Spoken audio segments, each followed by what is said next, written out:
Bueno, el terremoto y la fe. En estos momentos de dificultades para tantos colombianos, algunas personas pueden estar cuestionando cuál fue el papel de Dios, el por qué lo permitió. Sé y estoy enterado de que en muchas iglesias, de pronto no de mala fe, pero sí de forma religiosa, atribuyen al pecado, única y exclusivamente al pecado, las cosas que sucedieron. Y como creyente, pues a mí estas cosas me duelen.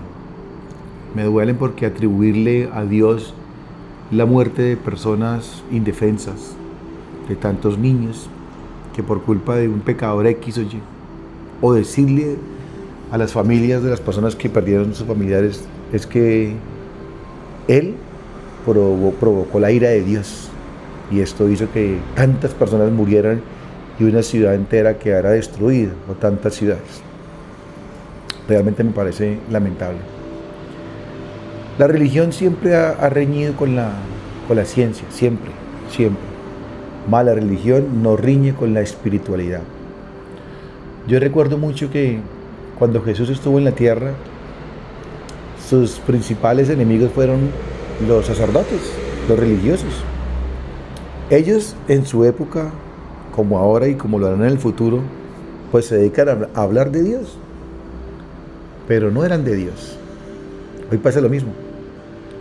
Hoy hay muchas iglesias, todas ellas dicen ser de sana doctrina y que la otra es una secta, todas. Y que oraron y que Dios los puso en esa iglesia. Todos tienen el mismo relato. Estas religiones siempre han sido muy fuertes contra la ciencia. Resulta que afortunadamente hay muchos creyentes que tienen la capacidad de entender que Dios nos dio la mente, ¿sí? Y que Dios nos dio una capacidad de poder de comprender, de crear, de entender, de analizar, de proponer, impresionante. Desde la mente que nos dio, sumado al espíritu, para tener fe en Dios. Pero la mente es increíble, dada por Dios. La ciencia, las operaciones, los trasplantes, las cirugías, es increíble. Entonces, ahora uno encuentra este relato tan generalizado de que fue por el pecado, que uno dice, bueno, se les olvida, por ejemplo, como en Popayán, por hablar de un terremoto local, porque los terremotos existen hace miles de años.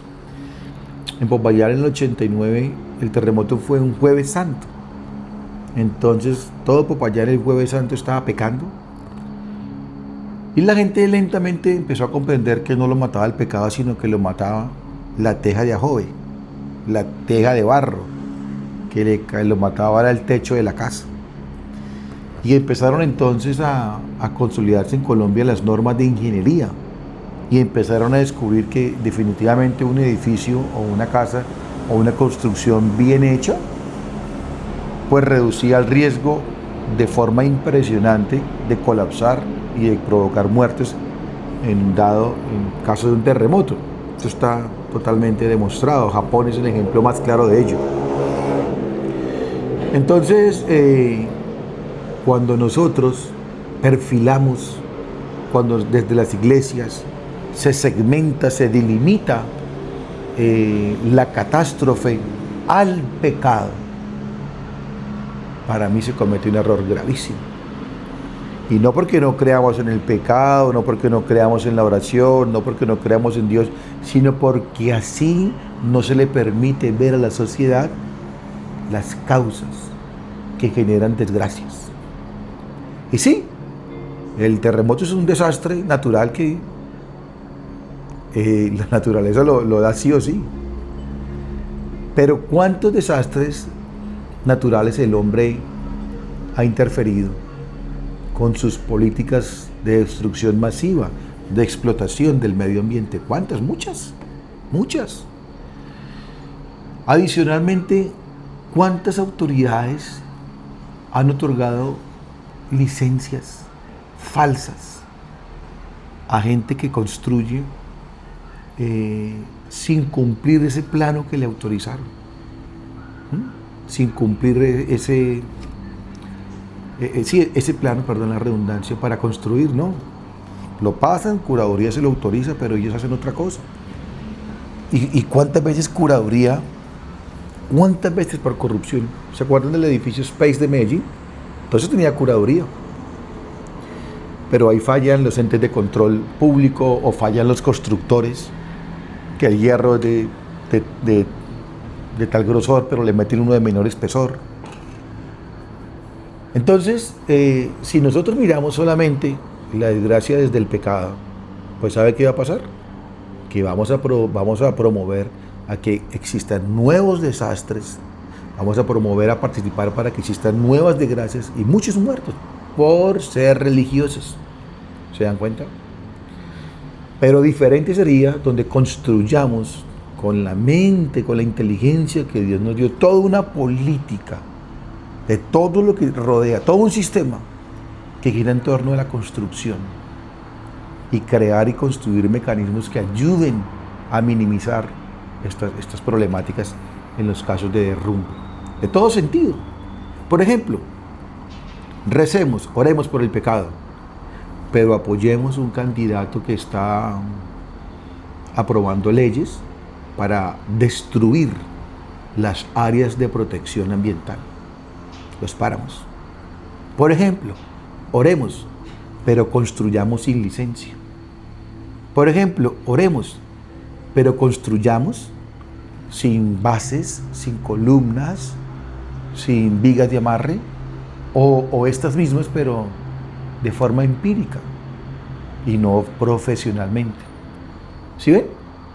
Entonces, cuando uno muchas veces señala estas cosas, entonces puede ser de pronto incluso tildado como que, uy, no, será del diablo. La imaginación es del diablo. Y yo digo, por Dios. Entonces no habrían ingenieros civiles. Entonces no habrían ingenieros electrónicos, ingenieros de sistemas. Obviamente que Dios permite que el ser humano descubra esa capacidad que le dio para analizar, entender, proponer, que fue su cerebro. Dios lo dio. Y tenemos que aprovecharlo, cuidarlo y valorarlo. Dios lo dio, así como tenemos que valorar nuestro cuerpo. Bueno, es que hay cosas mal hechas. Miren, voy a contar un caso que me acabo de acordar. Voy a decir por allá de otro país. Una vez una persona tenía una casa de un piso, fue construida para un solo piso, y el ladrillo de ese hueco, de repente se le dio por construir ahí 4 pisos, para una casa que fue construida para uno. Y lo que hizo fue empezar a romper las paredes para poner las columnas, y romper el piso para hacer unas columnitas, unas zapaticas, y así hacer el segundo piso. Por casualidad de la vida, una pared se cayó, y eso indujo a que tuviese, perdón, para la Alexa. Alexa, para. Alexa, para. Y eso incidió la caída de esa pared en la casa de un vecino, donde afortunadamente no había nadie, si no hubiesen habido muertos. Incidió para que las autoridades hicieran una inspección. Y en la inspección se determina que tiene que demoler la casa, derrumbarla toda, si quiere hacer una nueva. Y efectivamente cumplió la orden. ¿Saben qué hizo? Cogió la licencia que solicitó de demolición y la colgó para mostrar que tenía la autorización legal, que lo hizo por las vías legales de demoler. Pero adivinen qué, nunca demolió. Esperó un tiempo. Después de que esperó un tiempo, entonces pegó una nueva licencia de construcción de una casa de 4 pisos. Ya se la dieron, pero no demolió, nunca demolió. Continuó construyendo sobre algo que ya le habían ordenado que tumbara. Una casa que no fue diseñada para eso, de un piso en ladrillo de adobe, que le meten columnas y le meten vigas, que afortunadamente no se cayó en este terremoto. ¿Sabe por qué pienso yo? Porque no tembló como tembló en Cali. Porque donde en ese lugar tiemble como tembló allá, yo creo que se cae. Se cae como se caen principalmente las construcciones mal hechas. Se caen y matan gente. Pero ahí hay codicia, hay corrupción de entes de control. No solo en ese caso, en muchos casos. Entonces si nos vamos, oremos. Pero es que Colombia es un país tremendo, ¿no? Tremendo. Bueno, yo recuerdo que en la Biblia el apóstol Pablo habló de que él estando preso tembló. Y desde las dificultades él tenía fe. Yo creo que el mensaje, para mí el mensaje de fe es que en medio de las adversidades y de las desgracias más grandes que el hombre puede atravesar, Dios está presente. Y que si el hombre reconoce a Dios incluso en la dificultad, la Biblia tiene muchos ejemplos de unos hombres navegando, los apóstoles, unas tempestades, pero si las personas tienen fe en medio de eso, pues entonces esa fe les va a permitir tener un encuentro con Dios, como un contacto con Dios. Y en ese contacto Dios va a poder traerles la paz que sus corazones necesitan y les podrá dar la certeza de que Él los tiene en su reino, de que la única vida no es esta. Yo creo que la fe, más allá de un relato de que la fe es el oír y oír la palabra de Dios, que la fe es creer, que la fe es creer, que convicción, que lo que yo digo se cumple. Yo creo que la fe, más allá de eso, es vivir para Dios de forma sincera, no para los hombres, sino es vivir para Dios de forma sincera. Pero a la fe hay que sumarle estudio, hay que sumarle responsabilidad, porque si tú eres un creyente de mucha fe, por ejemplo, Job, ¿cómo le vas a pedir a Job que vuele un Airbus 360? Job, ven que tú eres un hombre de fe, vuela. No lo puede ser, porque no conocía eso. Hay que estudiar. ¿Cómo le vas a decir a Job, Job, ven, hace una cirugía de corazón abierto a mi mamá que se está muriendo? No lo puede hacer. Era un hombre de fe, pero no era un hombre de ciencia. Entonces la fe y la ciencia no se riñen. La fe y la religión sí. La fe y la religiosidad sí. Esas sí riñen bastante. Y para mí, presentan un Dios que no es. Para mí, ¿no? Para mí. Puede que yo esté equivocado. Es mi opinión. Bueno, así que también invito a las personas a que tengan fe en medio de la adversidad. A que tengan la capacidad de conectarse con el Creador, con Dios. Y no sé de qué forma decirles a Dios, todo es tuyo, todo es tuyo. Todo es tuyo, toda mi vida es tuya. Yo así lo creo, cuando tengo la oportunidad de volar, a veces no lo digo que siempre lo hago, pero a veces le digo, Señor, si este avión se cae, te ruego en el nombre de Jesús que esté contigo en el cielo, en el paraíso. O sea, que me lleves contigo. O sea, yo no oro que este avión no se caiga en el nombre de Jesús. Lo que tiene que pasar, pasa. ¿Cuántas veces hemos visto que, por ejemplo, hay bebés aplastados? ¿Sí ves? Tantas cosas. Lo que tiene que pasar, pasa.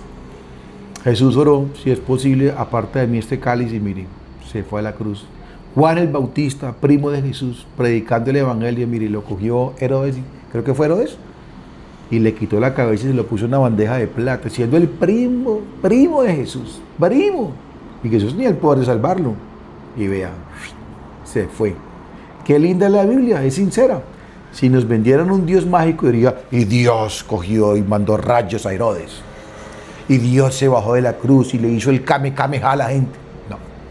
No. Yo creo que Dios, después del pecado original, nos dio unos días en la tierra. Nos dio un tiempo en la tierra para que lo busquemos y tratemos de hacer lo mejor para conectarnos con Dios. Y si lo logramos, nos vamos a conectar con Dios. Y esa conexión es la que nos da fe. Y esa fe es la que nos va a dar tranquilidad en medio de la adversidad. Pero el ser humano, en el mundo tendréis aflicción, pero no os preocupéis que yo he vencido al mundo. ¿Ves? En el mundo tendréis aflicción. También tendremos felicidad, alegría, amor. ¿Sí ven? Entonces, es duro. Yo no pido que la gente se ríe por lo que le pasó, pero sí que lo trabajen. Se lo entreguen a Dios. Bueno, Señor, entonces tú eres mi Dios, tú eres mi Rey, tú eres mi Padre. Consuélame. dame aliento, Señor, dame fuerza. Y la persona también se esfuerza. Bueno, das tu nombre, te llamas Andrés, te llamas Carlos, te llamas María, Pedro, Camilo. Bueno, Camilo, ya pasó esto, hay que superarlo. Ya pasó esto, hay que superarlo y hay que comenzar de nuevo. Bueno, un abrazo, esta es mi opinión. Me disculpan si estoy equivocado, como es que dice el dicho, el que tiene boca se equivoca. Un abrazo para todos. Cambio, cambio, cambio.